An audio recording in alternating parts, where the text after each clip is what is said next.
gbọ̀gbọ̀nà kókó èsì gbèjé ǹjọ́ mi jọ kókó mini gbọ̀gbọ̀nà kókó èsì gbèjé jọ mi jọ kókó mini gbọ̀gbọ̀nà kókó èsì gbèjé jọ mi jọ kókó mini gbọ̀gbọ̀nà kókó èsì gbèjé ǹjọ́ mi jọ kókó mini gbọ̀gbọ̀nà kókó èsì gbèjé jọ mi jọ kókó mini gbọ̀gbọ̀nà kókó èsì gbèjé òkókó pẹ̀lú òhàndà àgọ́sí. Ọ̀họ́tàn yẹ pé tí mi lè gbé TV tán lẹ̀ mi kúdó gàdé mi lè ẹgbẹ́ mi wà mí tàn jọ àmọ́ sí gan ọ̀wọ̀ mi wá ẹnu pẹ̀sán lédi mi àyè òyìn mi tàn òvàvà náà empereur ṣe pé bọ̀ ẹ̀yán náà mi mọ̀ jẹ̀mẹ̀ pẹ̀lú lókòdì àdọ̀ mi lè téwu. Yànjẹ́ káàbọ̀. Oh, Dada Rose. Mais kudo fifon mi ma fon gandia. Fifon de ma hoya mo mi to pe. Ndindo mi na fon jijo. Onjawe nagbon fi trolo, trele trolo bona dondo me regbe TV zi me kontore bodo na fon gwan ji ma fon gandia ji. Ndindo mi na fon ro ko mi dole gbe de ne podo pono fon la kado la no fon mi na fon jijo. Onukun de mi no kon mi na nukun lo e ma na waye. Bo kwede mi ka no mo boron kho. Aucun do konte mi dole me bonon pon mi. Ndido akpomi do me ma voraje akla hokoti mi do me ma voraje vilena no lu asile na no lu mi do ndo gbedato bodo ndo ayino le mi do ndo agasapo hekpo oto o magetori mi do ndo asinpo wene ero dan khomele mi do ndo e me bi sese bodi asan ko tenwe no de ni dadaro homele mi debi bo kan ko mi tan bi o do bo kono kutan bo kono gbetan zin ava agbasa lóòdọ̀ bó kọ́nà kútọ̀ mọ́ de kébọ̀ gbẹ́tọ̀ mọ́ wọn yá gbẹ́tọ̀ mọ́ kàn de kébọ̀ kútọ̀ náà mọ́ wọn yá dàgbé mi tán de adusi àmì hàn zanzaweji gbadaweji okuwaji agewaji vovolivo mẹ́ numẹ̀sẹ̀lẹ̀ yẹn de gbóná de tọ́nà mi nka kan wétí bí ọ̀rẹ́ tọ́tì ògùnàgán mẹ́dẹ́gbẹ̀ ọ̀la olúwazin àgbàsábò kan wétí bí ọ̀rẹ́ ògùnàgán àtsẹ́jì dẹ́wìjì nkan wétí bí ọ nkànnà kan wétí bí ọ kẹ́kẹ́ bóná gan ma yìí dada zi homeda gboko me bona kan khoti bi ni togbo empereur o po malenyi nkan khoti bi da gba idon saboro egbede mi wa ni achopo he ko nyana no e kan o wi ne ma ho de ado yan bo o san le di mi andrido ho de dogbe mi jadi bo akako roja mi o gbede ado mi gade te yan lesin fayi mi le ho ado te bo empereur e développer ami pẹ̀lú bo mi amu. Ena chenawe Dada Rose inyabolu do bokono kuton ko gbeton pozi o agbasa abochiche bo yabolu aboye abokiche abolu aboye abokiche abolu aboye abokiche lo senfa bu kan kwechi biyo do atipo kanpo zi agbasa mino nale nkan kwechi biyo da gba itan sa vodun eno wadagbere we kemi fi ole nkan kwechi biyo da gba itan sa legba amada vajemewe ogwa agbada na kpole kan to bere huto e huto bere plansi didegbon fi din huto hoyo huto agbete ijibo tejije ve mi kan kwe mi tan bio vodun sakpata agbotoko lo nchorodo okudo limanya he mi kan kwe mi tan bio janwe ma vodun da mi kan kwe mi tan bio vodun hevioso mi kan kwe mi tan bio dudoa mi kan kwe mi tan bio nuegbe nu mesen bodo weglo file bi mi kan kwe mi tan bio lo homla duta foton no ko vi fena do mi homla gbe meji ye ku meji woli meji di meji loso meji won meji abla meji aklan meji goda meji sa meji tura meji che meji lete meji trukon meji ka meji fu meji baba he pa duta foton ko mi kan ko mi ton bi o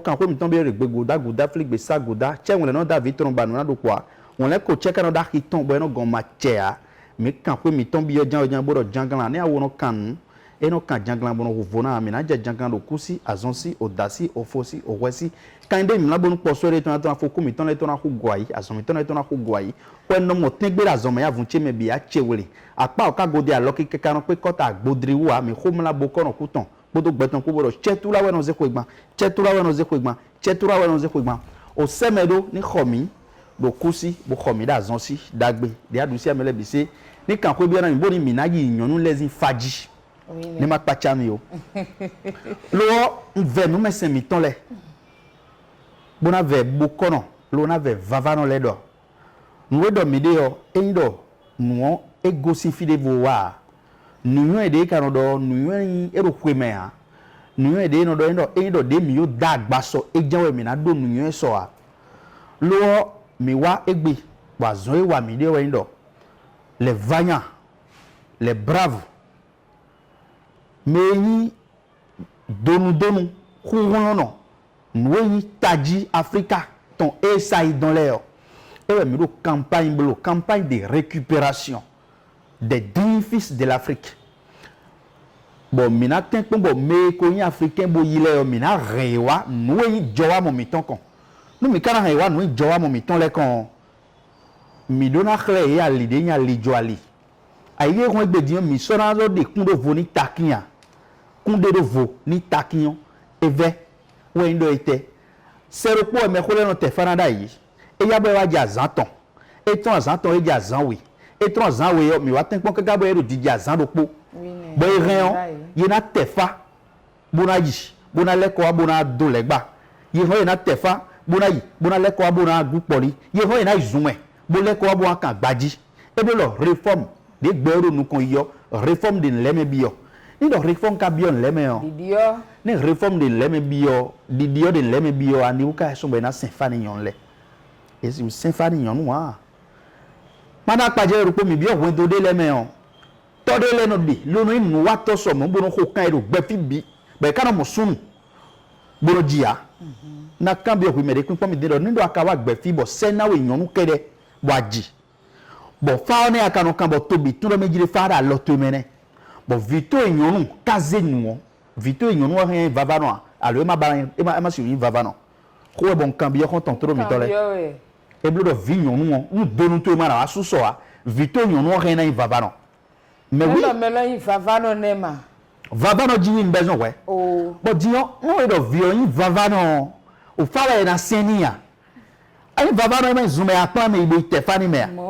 voilà o fi faseni yonu le ko mi na tempo lo da lo te na pede mize apajire do po egbe diyan yonu le do o azipo jijijon we azipo de le debo eno kakaka be no yonu le we na jija azipo monji nu yonu kana jija azipo je do kle do secret de secret remettons le ye na khle yonu mongodon nu e kana khle secret remettons yonu mongodon ni we na symphony e do na yizumbe bona tun duwe da yonu mondo na do legba dandan e be dandan me yonu mondo na do togun we dro na diriger elle est appelée à diriger toute une communauté. Donc, il est obligé de souhaiter nos photos. Fatomele na fo bini na podo poa. Si nous prenons par exemple, azik pour donner mido aine. Yero me oba na yi vodun. Dai koko we no. Ne mi ze exemple vodun dele de boy mono dai nu nyonu. Bon nyonu si no do vodun mongo don le ame egbe diyan. Yero do fa kan we. Bro da vi kan we. Kaka bo vodun no do mejile nyonu mon ko we mi jeyi. Me le we mi jo na jija ina.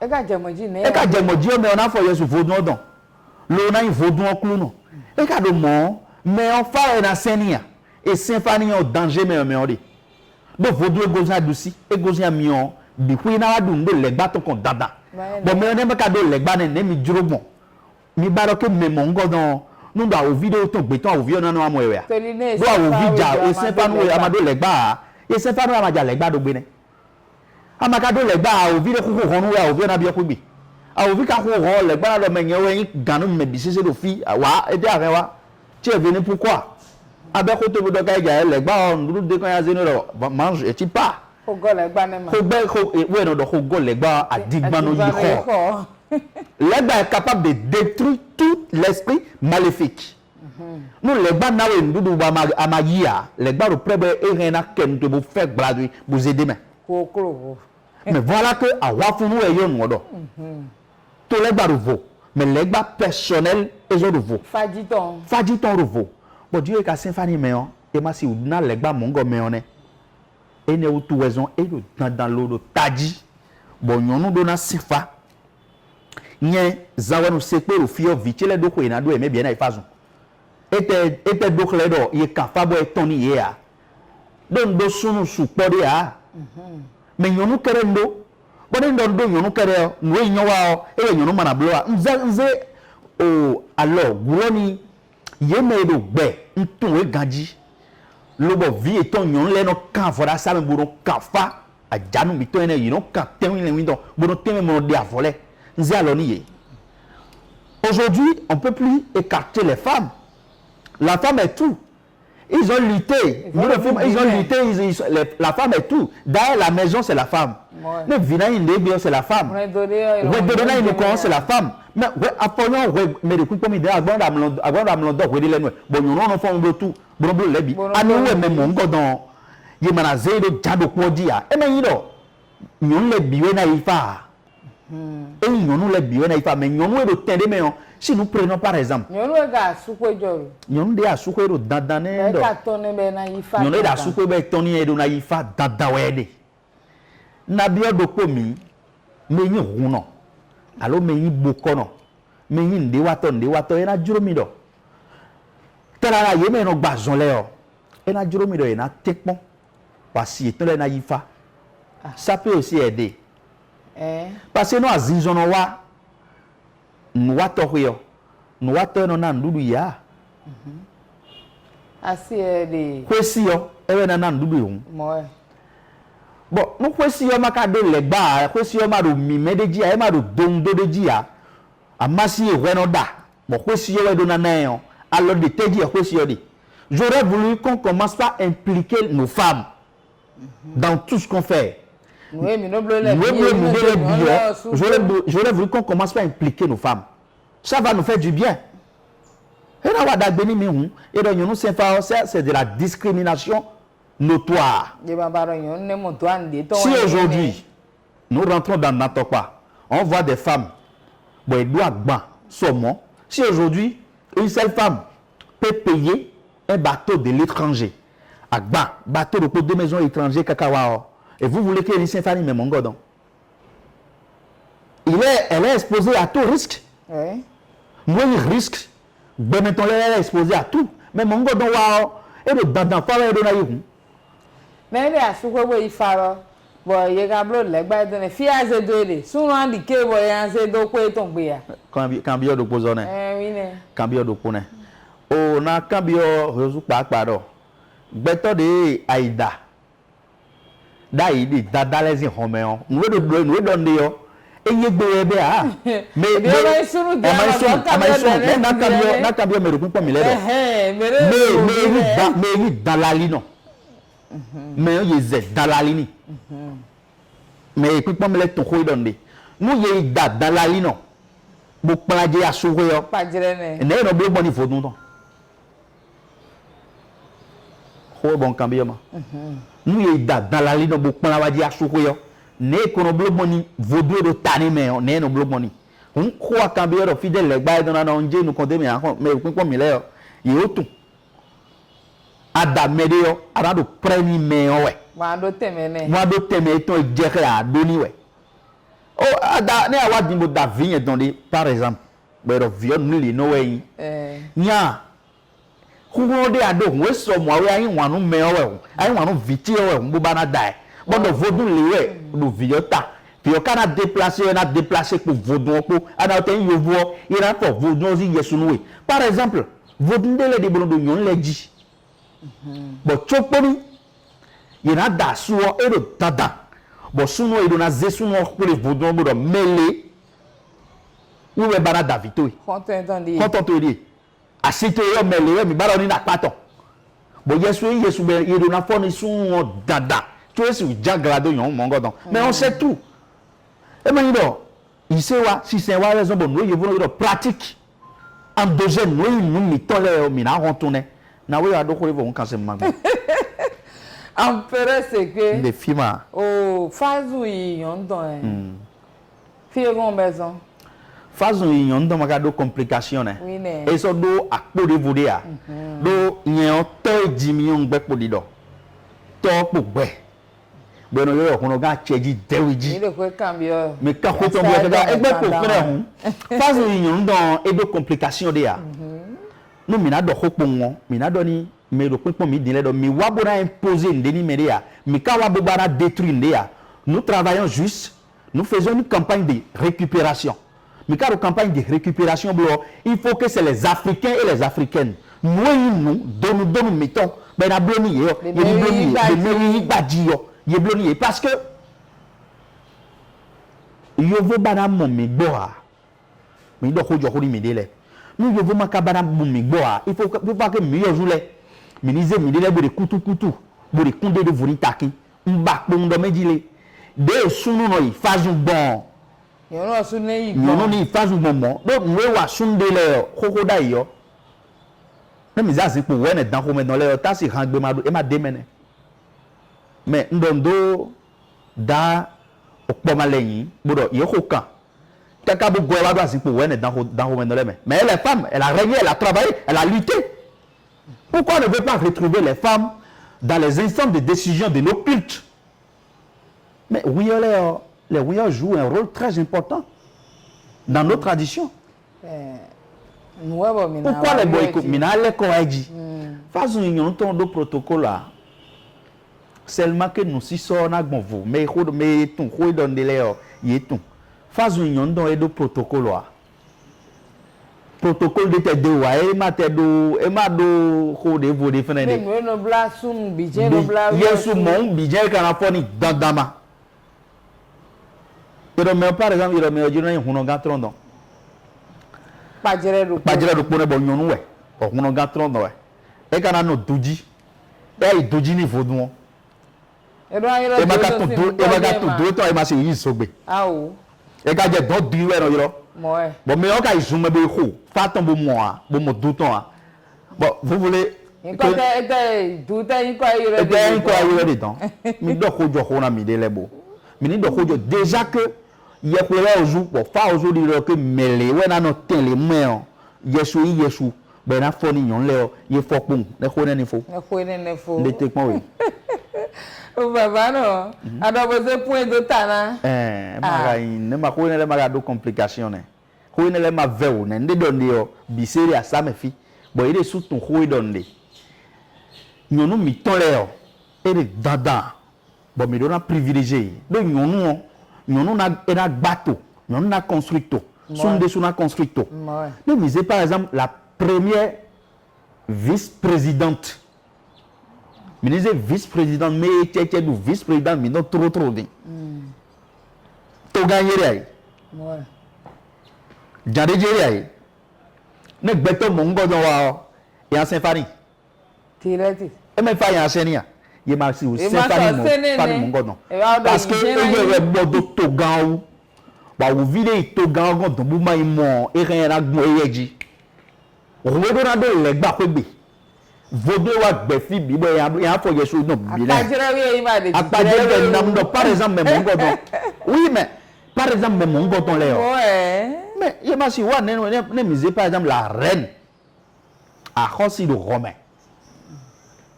et en Stéphanie là il y a un homme qui a dit il y doni à Holwo il y a il doni à Rossi Janway ouais donc même mon dans les j'aurais voulu qu'on commence par mini uniformiser les quoi les ni bianco ko donde yo mais na ton les il na ton même à ton les na xode bona bio nous mais c'est mi ton les do il ni jale janwe bo yido mo do fascission do inconvénient mais de inconvénient fascission et do inconvénient mais ko donde mais tout les y tout et do inconvénient d'ailleurs il no sen fascission le bo me ro fasen we na do me ro fasen we ne e ya anawa yi fazun ça veut dire que ce qu'on t'a fait c'est provisoire a jefide bo je niveau de ouais moyen bon ye katuro mejire e ya sunu o irena wa yi fazun ouais bon provisoire e gaze ni nyunu e ya obodo ni no eji bo mo kaka ni gbe posifi e bo nyunu na de tina e ya nous ma jopon a et no joa chobo gbedu ko je no jo il faut qu'on commence par revoir les choses autrement ministre nous kunde le qu'on a dit de tomi tomi africa bi do ye kwezi azon e do chichiwe ye kwezi azon ye kwe mi tolezi azon e do chichiwe bebe makawa lile a le revoir nous ye rewa na mileo ye na ito de misi mais ma blog signé gangan da wajo kondi o ina cheni mi le signé gangan blog ina ito mi si to mi no mo egbe tin lo yo fo le tin yo so no wa bo ran ho mi dan lo bo te pa ne yo bo de pa te bo yi ne yo bo mi no wa mo te pa bo no yi bo mi no te fa ni bo no yi pourquoi nous avons fait un mi-temps africain là? Oui, ne, Hokambio. Hokambio dawe. Hokambio dawe, Mais ni wa dede. Bonheur, quoi de nous pas, tu nous pas glé.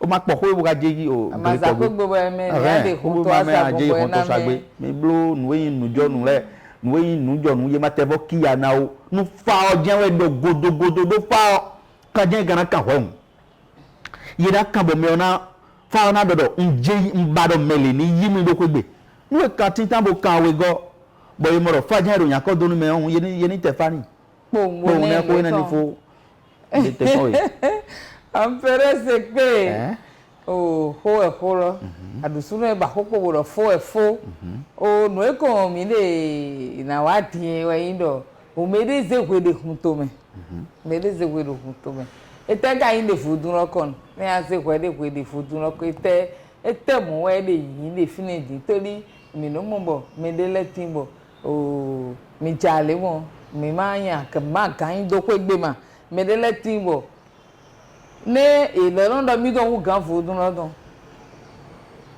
ìlọ́nà mi tó ń kú gan fòdún lọ́dún bọ̀ omele ìṣègùn lọ mi á dọ̀kọ́ déjì àmì pẹ̀lẹ́ bọ̀ mi náà sè.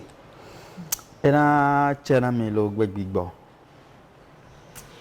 o vodun mereze wewe vodun mereze wewe so le vodun dagbaro ne vodun he na circuler o so le vodun dagbaro e he na tite bo dijon ni bo moto me bo yom kanji chobo fi so vodun do fi o e no ete uwe zombo fi de ze do fi ro jeno no gbe o da pale gbe o do pa jilele o do bi khlemi ani uwe zombo fi eze jedo e jeno kunsilo mere ze jirewo da wajo to me o e ren no su po gbele wa yi bo ka be podewu bo mi na do ni talala les jeunes comme nous John Jojade minon le nze gulo da oni edo eya igbo nu John Joja ni sala kan gboro mi na ya wajo bona se bona no ekon bona yin suwe no yin le o eya igbo ni John Joja ni sala kan bo ya do asepo vodun ni vodun de yin ejan we o vodun nu sisi da o e bo mérite sisi mais egbe diyan mi no moro nu mede yi vodun bo do kwel pede yo ino banaze mede do mawu teme ino moro mi oku ganu e fi ino moro mi we ti bo nu eyin nu pe tapo egbe to na gbon gbe fi bo gbe na yoni yo ino briser tapo le iso bana do sisi de nu me okoro nu won kan to we wa o iso bana do sisi de ni ya yen fi diyan melega na we no yin fi diyan dangbe no to gbo akoko si vie mi bo kwe dan le o meru pin mi ton iron gba kun ni akolu de a bo teme nka de yo onke na do onke na da fo pa kaka bi oho me fi de bu ejuro mi o onke na cho gba kun ka bi o fi de bu ejuro do to gbo akoko si vie mi chobo kaka je egbe yo me tun le tun mama khosu de bo gan ma idona pon ma ko so go ma gba na pon odo nkan so le nu dagbado bo me ko le pon kaka lo so ide kan eblodo sisi de ye mo da sito to so ide kan me re so we de ma sito to so ide kan yen ate hon wa tun wa nga ate hon itun wa ate udo ate gede hon wa tun de hon mo vodun bo juro wa mi ne ye jimi de mewe àjọwọ amọ̀dé mẹ́wẹ̀. jọwọ́ amọ̀dé ìlú rẹ̀ jọwọ́ amọ̀ lọ pàápàá rí kàfí ma. bọ̀ ntun nu evodun yín kọ́ntọ́mọ̀ evodun yín sọ̀rọ̀ evodun náà wà ní fi ẹnu rẹ̀nu gbélé jẹ nírọ̀ vodun wá dó àdìrò mèrèdé kan fi ẹnu gbànú jẹ ntun gbóná díkẹ́ sí náà. fi de ká wọn wà dàgbéjẹ rẹ fún. bọ̀ dàgbéjẹ ẹnu wà jẹnu kan vodun mẹ ní o vodun sí sẹ́ńjì yọ ẹnu wà dàgbéjẹ vodun náà wà hùn. mọ ẹ. mẹ ẹgbẹ́ diyan mi náà mọ̀ dọ̀ ye o kaka bo kweda si bon fo yesu e kono fo le do kwe we me kwe atome on nde so ngodo grade ngoyi no bi wa kofo bo mekho do nu kon ni me de nu kon le yo e sono bana fe idoni ye mo son jan do sisi a e de e kana dodo mekho ejija yin do kuyi yo e mo nu kun je zogaga hu yo povu do ati da hoji bo mekho le lo mo kon ye mo do we don do hu ye no gbo mo ti de memo njuru na do ni mekho le do leluwe o réserve mado protocole méthodologie mazeda awajo to me raison bon ndo mo ti gbon we me le ka wa gan ti bo nwa zon le ni tan ne mu mo we esi wudo na kun hona tan ne mu mo we na kun hona bona observer don hona do afford te ka dede e na o te be million on garde les millions bon do pin pon we tan ne mu mo en kana kun hona wọ́n pọ́n dà fọ́ iye náà dérò vodou lé nǹkan ẹ kàrà fọ́ ọ́ dé à. ẹ ká tí yẹn gbèdé. ẹ má zọ tí parce que l'argent tout détruit. àkọ́ ẹ̀ níbi gbélé. mi má kà sí ìwúbẹ́ níbi ìdó àkwẹ́jì. ẹni o tó ẹzọ àkọ́ má sọ yìí tó gancho. ẹni o tó ẹzọ náà ìdó ẹgbèdì lọ ẹ wá jẹ ìwé nínú mi lọ àtúnọ̀ mẹ́tò ilé má ń ké respect ní mi à nọ́dọ̀ ń kó se bọ́nà kó mi náà tí mo ti àbẹ̀. àwí parce que nous àdúrà tó bo wúlé àdìdẹ dé mẹ́wọ̀n ẹ ná mẹ́wèé tílé dán. Étape par étape où est mekole dossier on a eu il job wa mo bo touch enu afanu you know vodun pe susu de no suko ene no eno ile gle ni gameton de no suko pe on fait tout ça là ce n'est pas parce que mais on m'a de quoi possible mais on est en train de voir combien de fois ndena zenin leo combien de fois ka do sokwe buka do mede zéro dodo humilité bosi non ekon asi wa be na be do na khowi que a chinwa devant tes femmes e ba nje kro ru kone e no corriger mejo dada we gbajazin de pepe lo ba popopo ohun mo ran mo aje don mo ran do de no mo na on te tape et on va voir si tu vas résister. Parce que il y a des piporo, nous énigmes géo, n'est qu'un hasard mon sort. Aujourd'hui, on voit nos rouleaux tapent les femmes. On voit nos rouleaux se bagarrer en plein public. Un dignitaire rouleau. Un exemple, mais un exemple, bon, il y a un peu on voit ça. Mais qu'est-ce qui est en train de tout ça là? Non, qu'est-ce qui est en train de ça? Et même quoi étonné? Bâtir ban, bodoban, oui mais le grade na meon, tant de moi à zébo observer meona. Oui mais balazer meon de kende meon, tant de moi au cas zébo pour meona, on observe aujourd'hui. Mais de l'en yohum. Mais des zébosi, t'aimes bien aimer. Oui, il y a une boudouse, il y a don dominé. Mais de l'en yohum, pas à manger, quand ma dieu, non, ben, on y compte tomber. Eterno à moi. Bono jodo, bono il est ya kwesi. Bono cambiero, vodo e jei mere kweno do dido. Ni kwede, kworopo, kweyawe, kweyaton. Chobo eno ayo, on vient de subondo. Ngoro yawe vodo do mi po kweje kwebe. Vodo ja e kaka godo bo me o ja ka ere vodo do kweyogbe ya. Ero mo chi ohun to mero, ero weje ayi. Ye kana ma hwanjo do gbede ado no mo asan ni vodo no mo do ton a. Ahwanjo yin mi de ton jowa mo mi de ton e do de bo no mo ha. Me de kon esi mo ha. Me ro hun kon de so. Esi mo hun do ha. Amen. Bona ji kan da woro. To e di sin a e pon to e di sin. O agbo to e di sin bo ado ele jo do na gbara. Tọ́dísí ayé tọ́dísí wọ́n gbọ́ tọ́dísí gbàdọ̀ ẹ̀jọ̀ dòlágbára méjì hundo lẹ̀ yé máa mọ̀ hundo gbédé ẹ̀mẹ̀rẹ̀ náà hun kan lẹ̀ yé máa mọ̀ hundo gbẹ̀tọ́ dàkó lẹ́nu hun kan àmọ́yé lẹ́ máa mọ̀ hundo jẹ́ égbé mẹ́sẹ̀ hunda yọ̀rọ̀ mọ́nà mọ́ méjì hundo lẹ̀ yé máa mọ̀ hundo gbédé ẹ̀mẹ̀rẹ̀ náà hun kan lẹ̀ yé máa mọ̀ hundo. Ẹni àgbẹ̀tọ́ lẹ́nà nǹkan àmúyẹ máa mọ òun tó jẹ égbé tọ́ẹ̀dì sí àẹ́pọ̀n tọ́dẹ̀dì sí Moi, d'autres, d'ici, va dormir, des tonnes d'ici, bon, des wogbono digmo, mais gagnent des non digmo. Mais ils ont fait des tonnes, des agbeto, ou non, ou bon, mettons. N'a mido. Parenthèse que le devinsin, on a été qu'on vaudou, on a mon vaudou doa. On a été vaudou, on a mon vaudou doa. Do vaudou, il y a mon doigt dans un joa moe. Ndé mieux jour mi job à moi béro lélé. On m'a su y on a des gants de à vaudou léon tout. Et le filet. Ben alors vaudou lé, des le comme dans filet ouais dit. Ai fait trop ni à moi. On a des tout ni bodo ni mi à combo.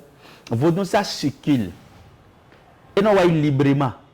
Bon ni do mi na wandi de mi gbetro de wi wa gbon egbe di mo ro ja mele wale mele blolé.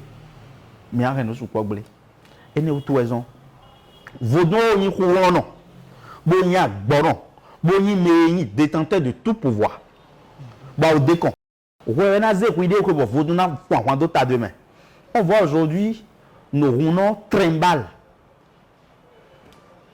les faits de vaudon par les tribunaux oui ouais ko vaudon dans yeno zebro ze tribunal bon do ouais do toni do ke mi cha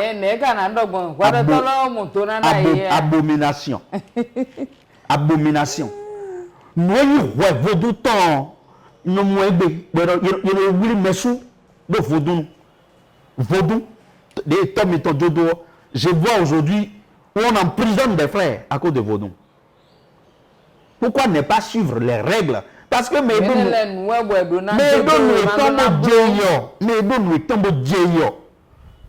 et na yelo medin ko dandaro me odien na he fodun e ma doni me yin proche tonde ya e kara kan we dai me wa kai godo sin gidi no to e dai yo no do gbede e me de o do kwepede yo no ba na doni ni me nu rungan le bono do Élysée mi do frère mais vous détruisez cette maison mais des ba zéro vous doutez fille besoné nous ancêtre ku victor o do dai o ko bana respecter ya parce que il do continuellement de vous yemora malege le je na chile be e na khohwe ku victor be ka ze de ne rufine bo ko o me ko come minute do kakai be ma vo khwe ne be fo na nbo bodun na zo asi yo de fine parce que quand lui va quitter là et là de la bible na vodonji mais quand il va quitter là la maison sera détruite parce qu'on n'a pas suivi les règles de ce qui a été dit.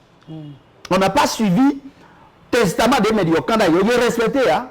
Vous avez participé à la destruction de cette maison comme ça. Mais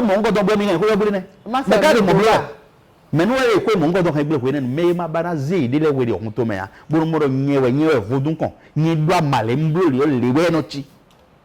quand il détruit autre maison, prétendant que tout est là, c'est à ça qu'on assiste aujourd'hui. C'est parce qu'on ne respecte plus les dits, les commandements de nos aïeux. Nous, on ne respecte plus les paroles de nos ancêtres. Aïe, vous participez à la destruction médiatique parce qu'on t'a amené de l'argent, on t'a amené des jeunes, on t'a amené de cabris. Bon, toi, regarde le temps de vite, vite,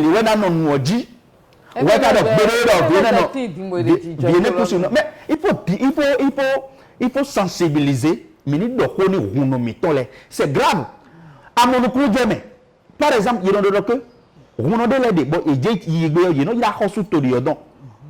Alors il y a on a gâteau de don modo. Nous le disons. Ouais d'abord au bout vite na sedo konwe.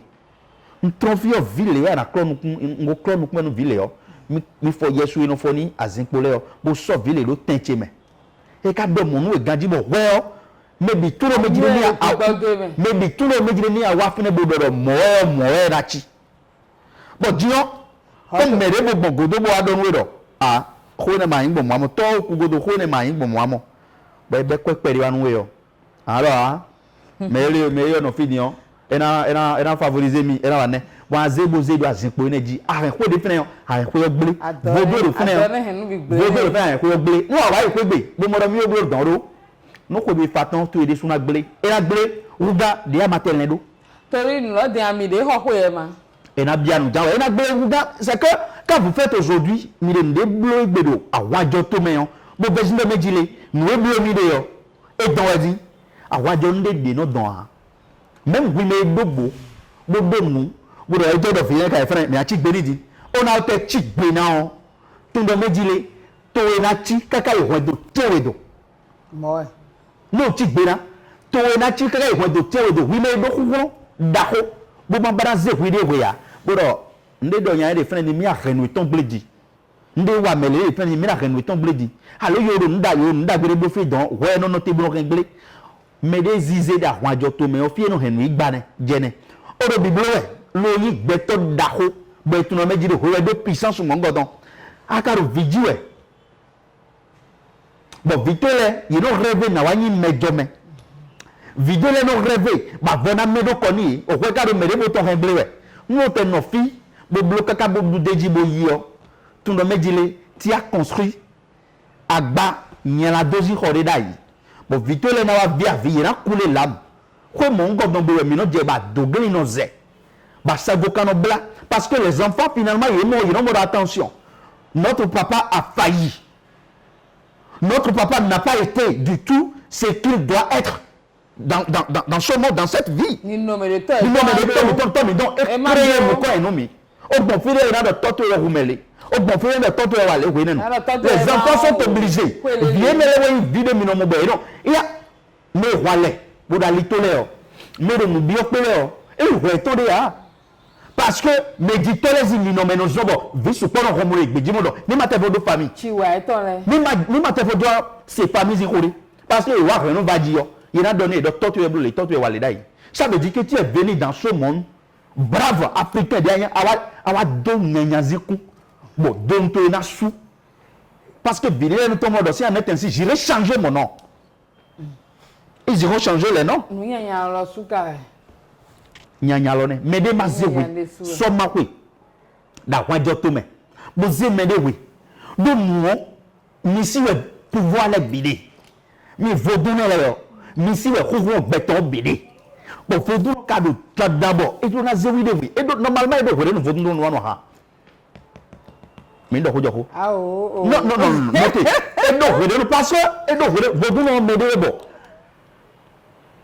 taka meton do na fa Vodounon, médias boyona vous. Vodounon fille, vodounon de à quoi donner non fin dia. Donc nous reconnaissons lui, il communique avec l'univers. Il communique avec des esprits. Vodounon a mérité de rester dans un lieu extrêmement calme. Fille des femmes.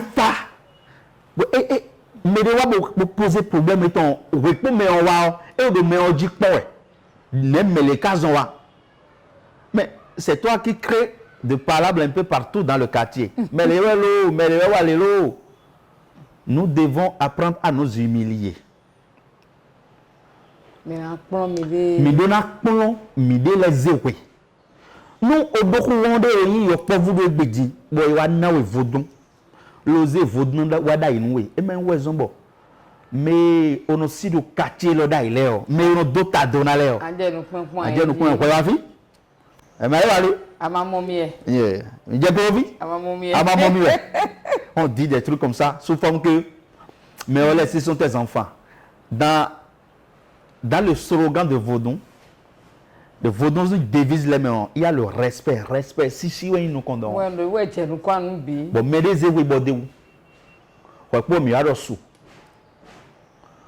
Omado de wezeweya bodo sisi ya uma si yin voni uma si yin sunu vodun ama se ama so yin su eto nene bakara mi modo fodu yin la tegbe ama de su vodun no yin ama we de zewe bogara mo ko mi no be mi ohun mi nu wa mi ma de kwemo donc ero dandan bo mi do na si me ko mi ton le akweyo mo we no na me gbedu to we no na me kwe akweyo ka do nu kon ni vodun de nu kon ni kwe vodun no na me kwe no vodun na we kweyo zewidewe boda jadoni mekoto ile e kaindo mi wa do mo wezon meko de lede be na ton for village ya mi do hun mi ni ze crochet ne de me yero su gbeto yin lo boyin ekrude wa zare de tani yozu nde pepe gbe me fi ye no wa gbe fi buru wa jiro wa mi de ndo wa bo nu odo nu kon yo tun mejire gbe eye bi yo si don gbe yo zinu wi wa ede donc si teme be na kaniyo ye kani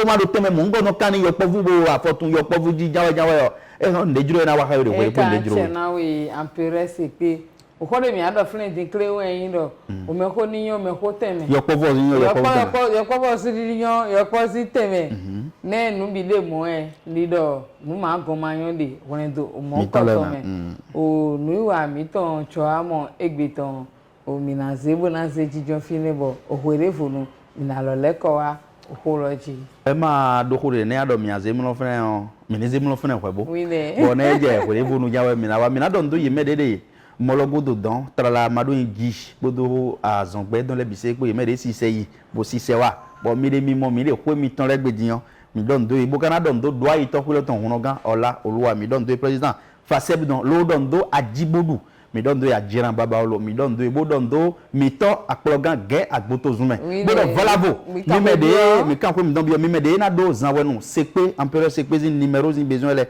bona kan khode le bi o janwe yo na bi o mi do mi no yuro mi mazono bipeu mi no yuro bono kan khode yin kho bo mi na kan bi ole mi no yuro bono kan bi abi mi kanu gra mi ro whatsapp ji mi na répondre mi le wele pepe nde mi mo tan pe de do mi na yuro plus 229 96 54 39 45 plus 229 96 54 39 45 afa iromi la ina wadagbe na mi be e ya zan le vogbe e kan che na we ampere se pe o wine o meche melegbe tv ton le o nu wa mi ton lo wine de fifo nu wa ne po ngana sundo e ndondo do da ito pe gbe fiton o president ola oluwa gbesuve melegbe o yin kan fa september pe azatara onu mo o ga ndo to mi ton kan de to ndo o papa hosu mi ton ono ga te foji cheji de mi don de trala bodo o afopara de anfo o pakuna de ro o tane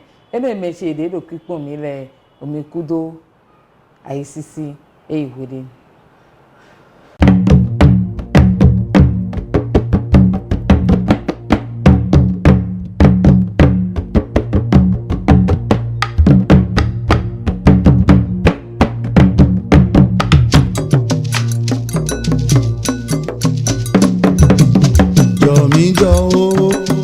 gbogbo no koko esi gbedie ndo mi jo koko mini gbogbo no koko esi gbedie jo mi jo mini gbogbo no koko esi gbedie jo mi jo mini gbogbo no koko esi gbedie ndo mi jo koko mini gbogbo no koko esi gbedie jo mi jo mini gbogbo no koko esi gbedie okoko wenu ohanda